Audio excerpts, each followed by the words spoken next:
Assalamualaikum warahmatullahi wabarakatuh. Salam sejahtera bagi kita semua. Kami dari kelompok 2 akan mempresentasikan hasil dari tugas kami yang berjudul Historiografi Islam.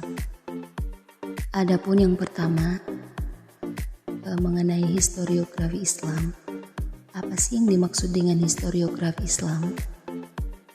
Seperti yang kita ketahui bahwasannya historiografi Islam adalah karya sejarah yang ditulis oleh penganut agama Islam dari berbagai aliran. Kendati banyak dari karya-karya ini yang ditulis dalam bahasa Arab, terdapat amat banyak pula karya-karya sejarah yang ditulis dalam bahasa-bahasa lain, seperti bahasa Persia, permulaan pada abad ke-10 dan bahasa Turki pada abad ke-16. Dan kedua, asal mula sejarah. Orang Arab pada masa sebelum Islam mempunyai perhatian yang amat besar terhadap silsilah dan peristiwa-peristiwa penting yang mempengaruhi politik kesukuan. Tapi peristiwa masa lalu itu disampaikan secara lisan di daerah-daerah Bizantium dan Persia yang telah ditaklukkan oleh Islam sejak pada abad ke-17. Tradisi historiografi yang maju tetap ada walaupun tidak perkembangan yang pesat. Di daerah-daerah ini, kota-kota pribadi antara orang Islam dengan kecendekiawan non-Islam atau orang-orang baru masuk Islam telah memberikan dorongan untuk penulisan sejarah Islam. Yang ketiga, bentuk dan isi karya sejarah.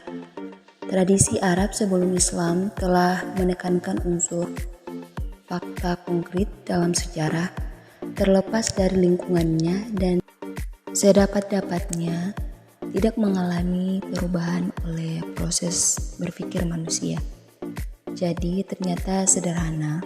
Peristiwa-peristiwa lepas tanpa bobot, walaupun aneka ragam penunjulan watak, semuanya disusun sekaligus tanpa suatu penjelasan mengenai sebabnya telah menjadi suatu bentuk dasar dari karya-karya sejarah Islam. Yang keempat yaitu biografi. Di antara bidang studi yang telah dikembangkan oleh sejarawan muslim adalah biografi. Ini bukanlah hanya sekedar fakta dan sering dikemukakan bahwa sejarah adalah catatan dari manusia dan tindak tanduknya, tapi lebih banyak ditekankan pada penulisan sejarah Islam. Pada permulaannya lebih banyak mementingkan sejarah hidup tokoh-tokoh besar sejarah, yaitu Muhammad, dan situasi yang menggambarkan kegiatan-kegiatan orang-orang Islam dahulu.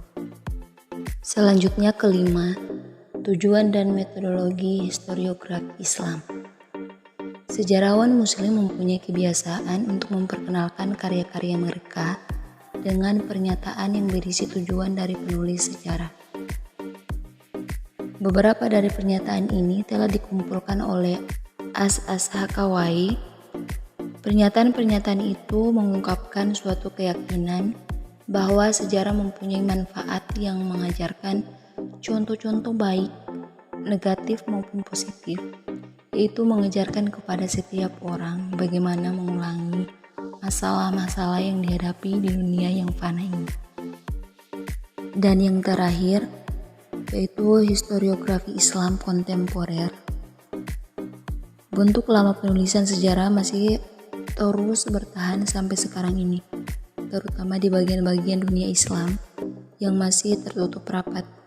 Ketika terjadi benturan pertama antara dunia Islam dengan mulainya kampanye militer Napoleon ke Mesir, waktu itu masih mungkin menghasilkan sebuah karya sejarah dalam bentuk kronik oleh seorang Mesir yang mempunyai dengan sejarah yaitu Al-Jabarti.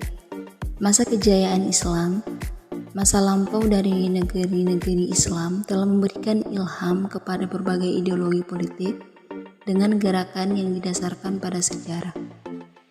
Hal ini mempunyai pengaruh yang amat besar dalam tahun 1920 sampai tahun 1945.